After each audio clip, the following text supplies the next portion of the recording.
All right. Good afternoon, everybody, and welcome to Headline Hits with LW. Today is Wednesday, January the 12th, 2022. Hope you all are having a great start to your day. We're going to just jump right into this, dive right into it, and get right to the headlines. All right. The first headline is the Green New Deal. McCarthy is in the news. This is more of his interview that he did the other day that I've been reporting on. So they've broken up in multiple pieces here.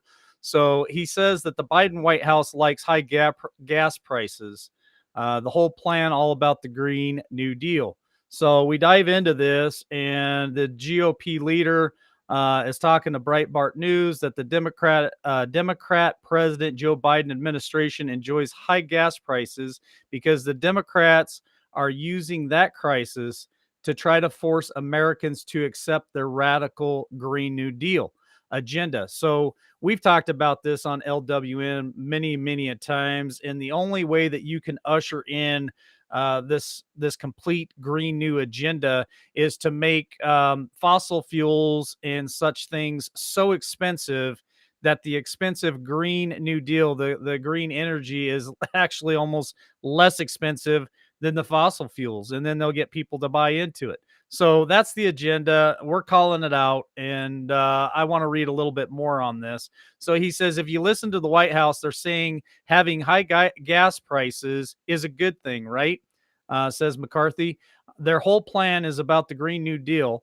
There is a bridge before you ever move from combustible engine or others. If you have an electric car, you have to charge it, which they don't understand that. I guess they think that the electric cars just magically charge themselves. And what do they charge the electric cars with? With fossil fuels. Okay, you have to have electricity for that. And if you want to buy an electric car, they're about $50,000.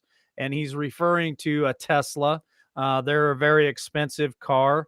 Not everybody can afford them. He even quotes and says, "I would love a Tesla, but I can't afford it." Are you serious, Kevin McCarthy? You can't afford a Tesla? I'm sure your pockets are lined with all kinds of lobbyist money, so I'm sure you could buy 3 or 4 of them if you really wanted to. All right, let's move to the next headline. Um, let's talk about the GOP and what they're doing about the border crisis. So pro-America immigration reforms. GOP must cripple Biden's anti-worker open borders agenda. And I totally agree with them. The Republican Party must work to cripple Democrats and President Joe Biden's anti-borders agenda that seeks to inflate the United States labor market with more foreign competition against America's working and middle class pro-America immigration reforms, reports Breitbart News. So in the interview, the majority leader, Kevin McCarthy, again, Republican from California, vowed that should he be elected to Speaker of the House next year following the November midterm elections, that he will ensure that amnesty for illegal aliens is never considered as a policy prescription to the nation's surging illegal immigration problem. We first and foremost, one of our greatest strengths is rule of law. So we have to have an immigration system based upon rule of law, end quote, says McCarthy. You have to have secured the border. The immigration system is broken, and we're going to fix it, end quote. So he's pushing for this. I think it's a great stance on his part. Again, remember, folks, remember, this is the posturing that they always do right before an election. They promise all this stuff. They tell us that they're going to do this and they're going to do that to grab your vote. And then once they get elected, or once they get into a majority leader or a committee leader or whatever, all bets are off at that point. So keep that in mind, but things that we're looking at. So let's go to the next headline here. This is one of my favorites. Old Pete BOOTA-BUTT saved Christmas. If you didn't know that, I'm reporting it here first at LWN Headline Hits with LW. Old BOOTA-BUTT, he saves Christmas. And if you weren't aware of that, I'm going to tell you how he did that. So, LA Mayor Eric Garcetti um, gushes that Pete BOOTA-BUTT saved Christmas. A very affectionate mayor for old BOOTA-BUTT. I'm hoping BOOTA-BUTT's husband doesn't get jealous of this affection. So the report came out of Los Angeles, California, that the outgoing mayor, Eric, was very affectionate in his praise that the Secretary of Transportation, old Pete BOOTA-BUTT, on Tuesday, saying he has saved Christmas through the supply chain problems that continue. BOOTA-BUTT, who was absent for 2 critical months last summer during an unannounced uh, uh, parenting leave. Him and his husband had adopted a child, and so he needed some leave there for that, and he just disappeared for 2 whole months and still collected a check. So pretty crazy that they claim that old BOOTA-BUTT here has saved Christmas. The Biden administration is taking credit for easing a supply chain crisis that BOOTA-BUTT himself said in October would create problems for Christmas gifts. But BOOTA-BUTT also said that the crisis was a sign of economic progress under President Joe Biden. Let me repeat that. BOOTA-BUTT said that the crisis was a sign of economic progress under the Biden administration. Yes, folks, I cannot make this up. I know exactly what you're thinking. All right, let's move on. Let's move on to another one of my favorites. I like to call this one Turtle Man. So Turtle Man is running for the GOP leadership in 2022. Mitch McConnell to run for the Senate GOP leader again after 2022 midterms. Now, let me tell you something that he's connected with here, and I don't want him. I don't know if Kentucky's listening today. I don't know if you guys want him. I know that he rode Trump's coattails to get reelected this last election cycle, and then turned his back on Trump. I'd like to throw his ass out, to be honest with you. So let's read further on this and see who he's connected to. Let's see who his wife is. So Senator Mitch McConnell, Turtle Man from Kentucky, a Republican, told reporters that he will run for the Republican Senate leadership position again after the 2022 midterms. But McConnell's announcement comes as he is the longest serving Republican Senate leader, first elected in 2006 and then for 8 consecutive terms thereafter.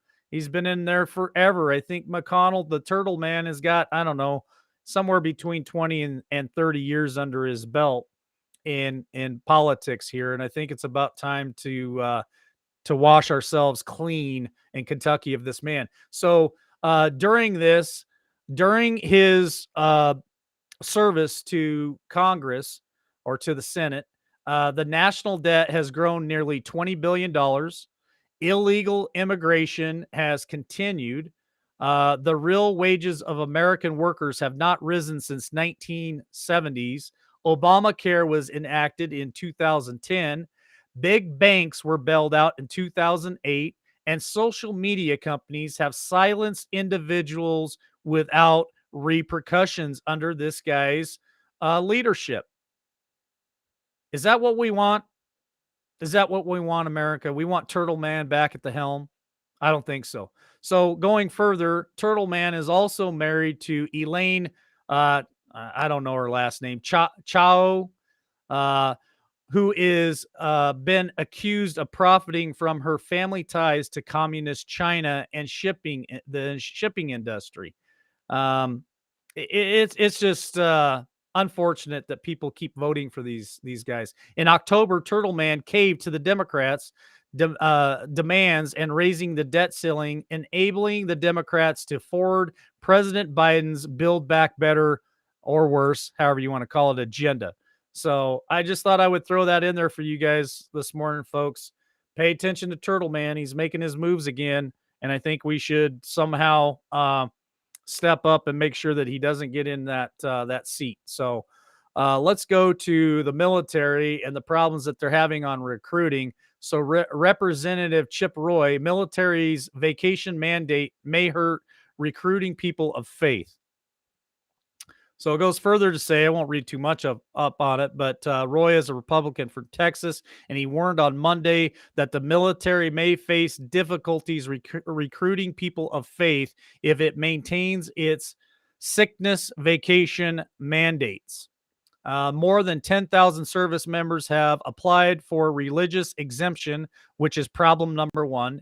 You should never have to ask for permission. That's what an exemption is. You need to apply for religious freedom.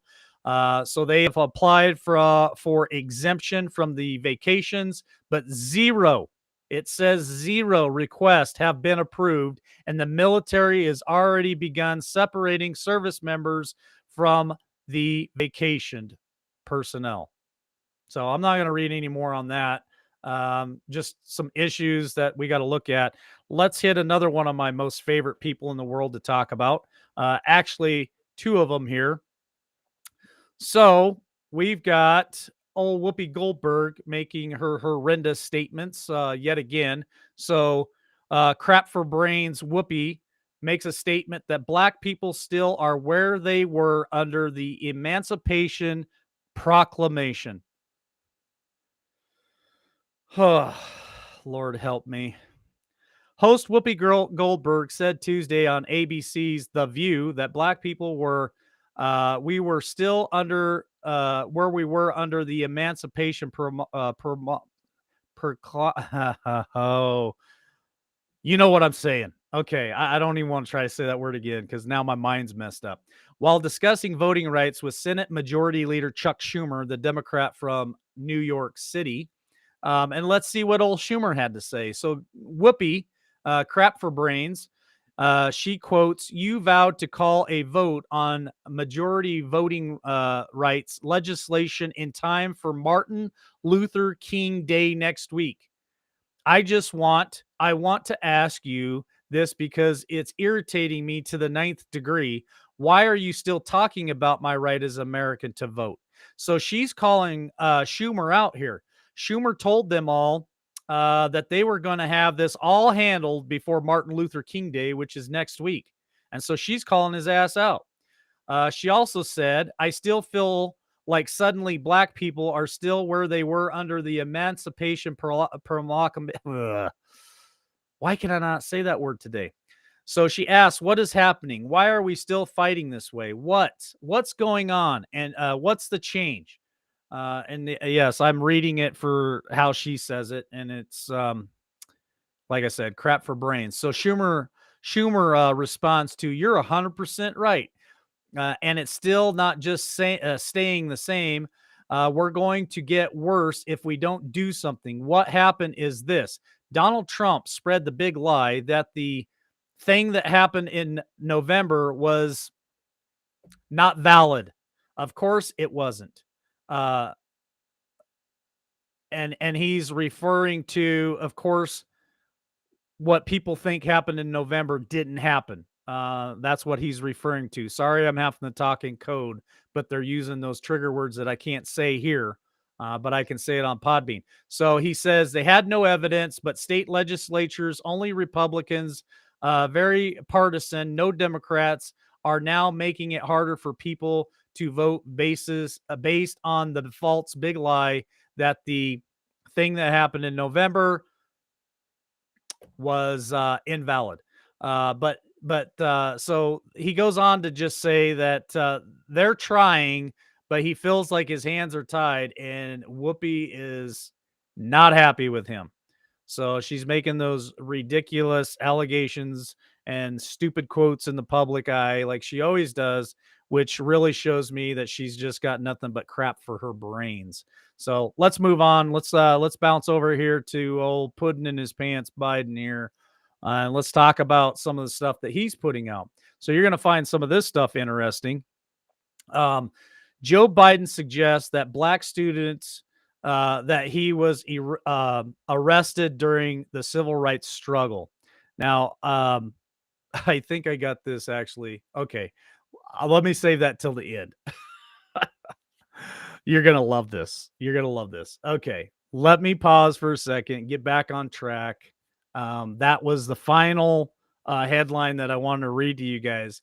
But let me get back to where we should be, which is 5 million tests are just sitting there. So the Biden administration reveals 50 million sickness tests are still sitting in warehouses.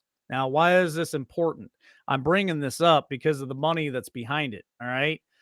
Assistant Secretary Don O'Connell from the Department of Health and Human Services on Tuesday revealed that 50 million sickness tests are still sitting in warehouse. As the Biden administration purchased $190 million worth of test kits in January.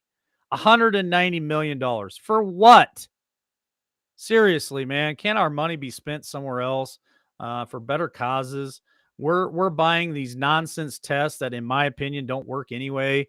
It's been proven over and over again. I mean, they've taken them out of a package and put them right in the tube and sent them off, and they come back testing positive. They've they've swabbed oranges and sent them back, and they tested positive.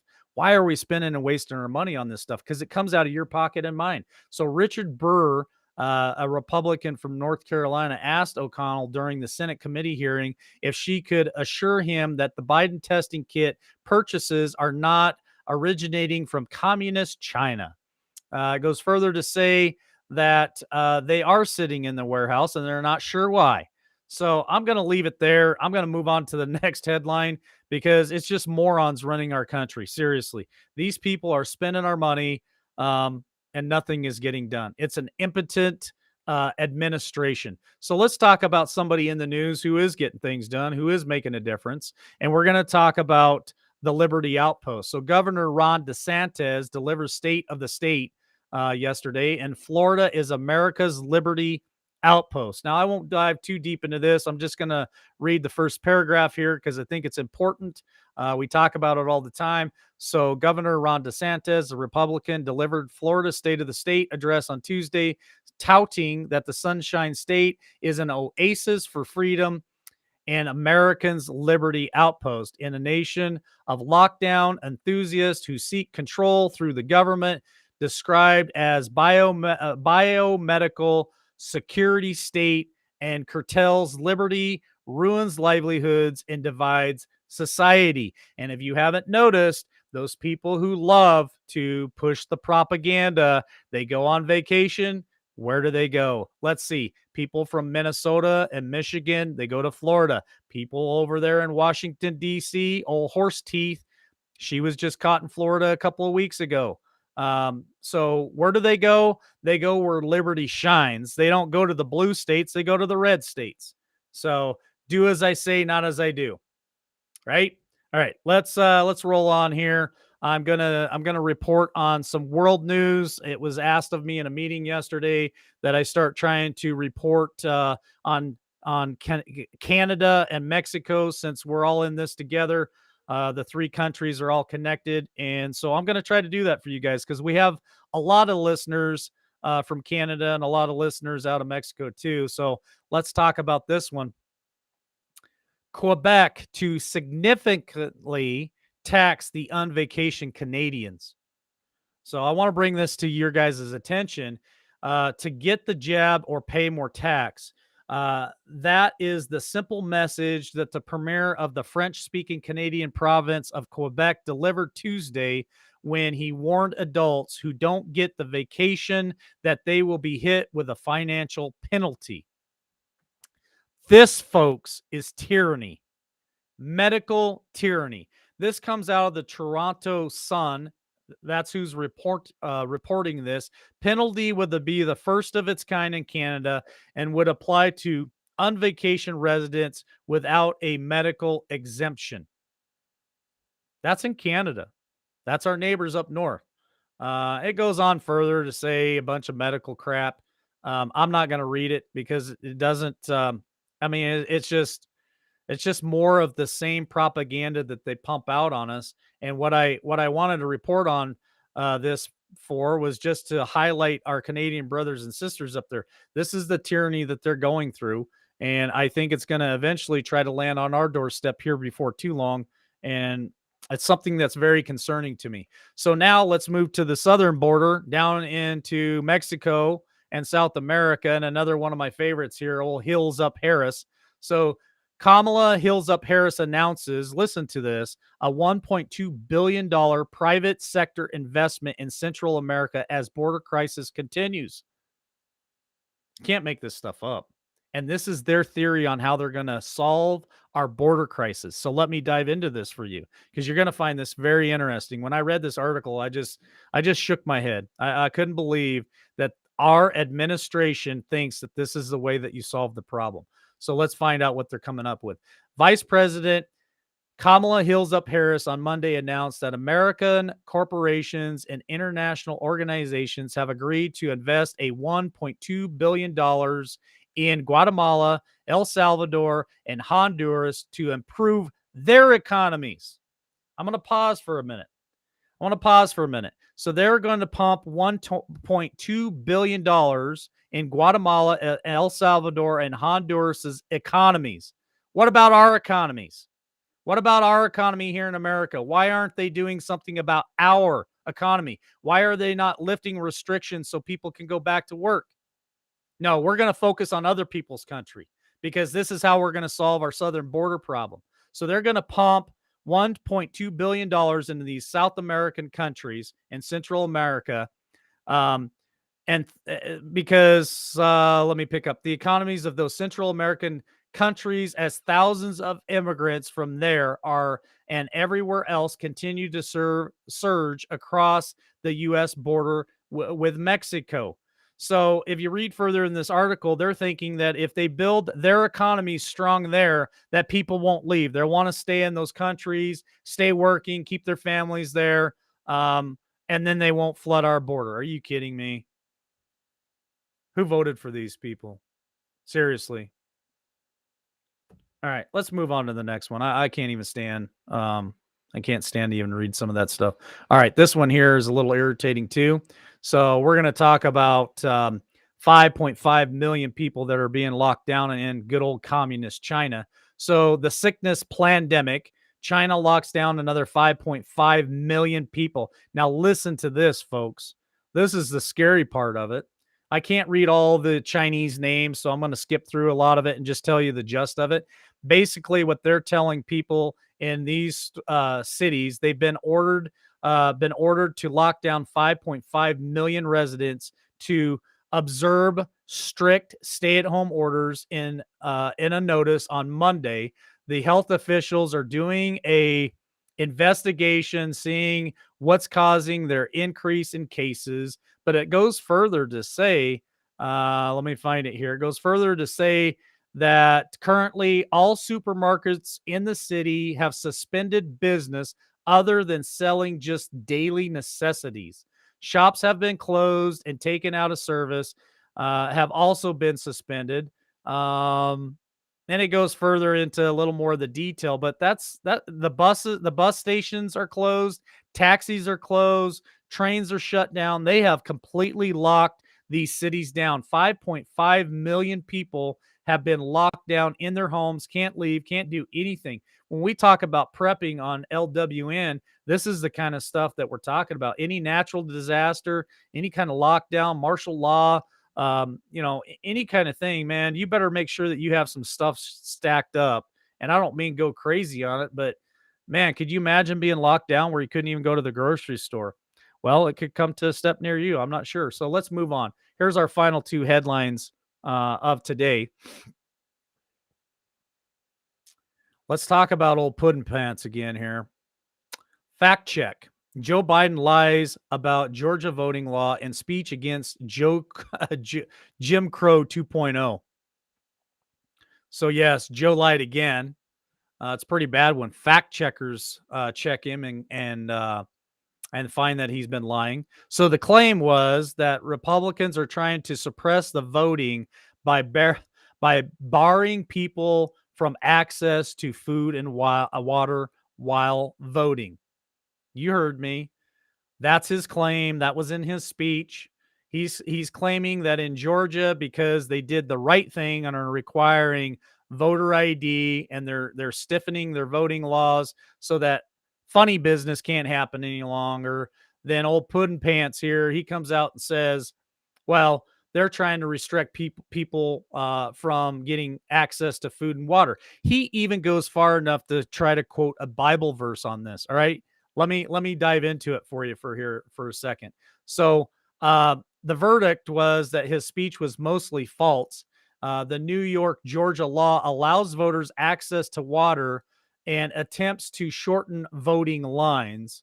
Uh, President Puddin' in his pants here delivered a partisan speech on Tuesday in Georgia in which he claimed that Republicans were attempting to create Jim Crow 2.0. Wasn't he a big supporter of Jim Crow? Didn't he have ties to this guy? By passing the voting reforms at the state level, he even hinted that Republicans were domestic enemies. I didn't stutter. That's what he said. As one of his examples Tuesday, Biden claimed that the new Georgia law made it illegal. Think of this. I mean, it's 2020 and now 22 going into that election. It makes it illegal to bring your neighbors, fellow voters, food or water while waiting in line to vote, end quote. That was from Puddin' in his pants Biden.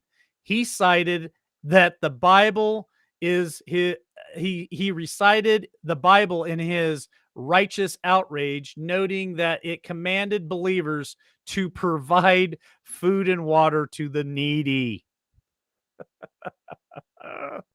You can't make this stuff up. He's trying to use Bible scripture telling us that we should provide food and water to the needy, and the needy are the voters in the voting line. And if we don't do that, we're trying to suppress them from their voting rights. So it also goes further to state the facts. That the fact is, numerous fact checkers have pointed it out that the Georgia law prevents political groups from providing food and water to voters in line, because the fact is, the reason why they can't do it is because it could be considered a form of electioneering, but requires that water be made available to voters from a common receptacle. So, what does that mean, Mike? That means if there's a water fountain close to you, there's your water. Step out of line, get you a drink. But we're not going to bring Domino's pizza to the line and feed the masses. Uh, we're not going to provide all this food. It's just unnecessary and it's ridiculous. All right. So let's go to the last article. This is my favorite. I know I kind of messed it up earlier, but I wanted to share this with you guys. Puddin' Pop, he made a statement that he was arrested. So here we go. Biden suggests to the black students that he was arrested during the civil rights struggle. Let me go further into this. Just yet another lie. They're calling him out on this. President Joe Biden told an audience of black students on the grounds of Morehouse College and Clark Atlanta University on Tuesday that he was arrested during the civil rights struggle, though there is no evidence of such an arrest ever happened. Now, it's going to go further into some other stuff because he also claimed that he was arrested in South Africa. Biden was speaking in support of Democrats' so-called voting rights legislation, including the John Lewis Voting Rights Act, Advancement Act, and Freedom to Vote Act, which are one-sided bills currently struggling to pass in the Senate filibuster.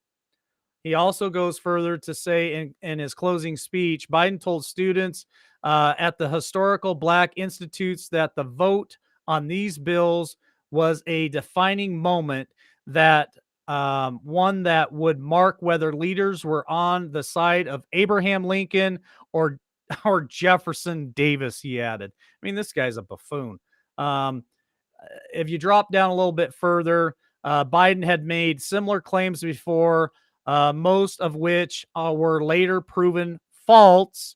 In 2020, he had to walk back a false claim that he was arrested in South Africa while trying to see jailed leader and late President Nelson Mandela. So the guy the guy gets caught lying constantly, over and over and over and over and over again. It's pretty ridiculous. It's shameful. I don't know why this guy's even in office. It's just more of the same, but I love reporting on it because it's definitely it gives me something to talk about, something to put out there to you guys. So thanks for joining us today at Headline Hits. If this was your first time, we do this Monday through Friday. I hope you guys enjoyed the hits that I put out and the way I put it out. Love you all. Have a great day. We'll catch you again tomorrow.